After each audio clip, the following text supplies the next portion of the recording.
On te fait croire que ta valeur égale ta productivité, mais c'est un mensonge pour te faire plus travailler. Ok, faut qu'on se parle. Plus jeune, j'avais vraiment pas confiance en moi. Puis une des choses qui m'a aidée à m'aimer, c'est le fait d'être bonne. Bonne à l'école, bonne en théâtre, bonne en chant, être une bonne petite fille. Mon identité s'est construite autour de ça.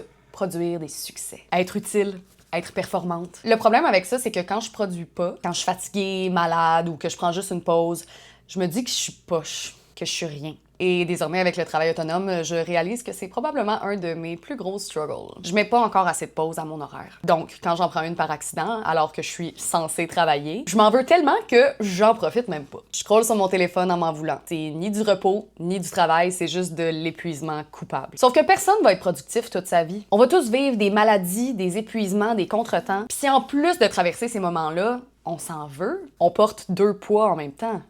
C'est atroce, là. Faut se demander, qui bénéficie le plus d'un humain toujours productif? Ton employeur, ceux qui dépendent de toi, la bourse, pas toi. L'humain est pas fait pour produire en continu. On est des êtres sensibles dans toutes nos nuances. On n'est pas des machines. On a le droit de juste vivre et être. Se mettre des pauses dans son horaire, c'est pas paresseux. Et comparer ta productivité à celle des autres, c'est comparer deux réalités qui se ressemblent pas du tout. Souvent, la pression qu'on ressent, c'est nous qui nous la met, moi la première, puis on a le droit de s'en enlever. Moi, j'apprends encore. J'apprends que mon cerveau qui roule vite, qui veut tout faire, c'est le fun, mais c'est pas une obligation de performance. J'apprends que les journées où je fais moins, je suis pas moins. Puis j'absorbe tranquillement que ma valeur était là bien avant mes premiers succès. Si tu t'es rendu jusqu'ici, abonne-toi pour rien manquer de Faut qu'on se parle, la série où on overthink ensemble. Est-ce que ça t'arrive de t'en vouloir quand tu te reposes? Trouves-tu que tu prends cette pause? Comme toujours, on se retrouve dans les commentaires.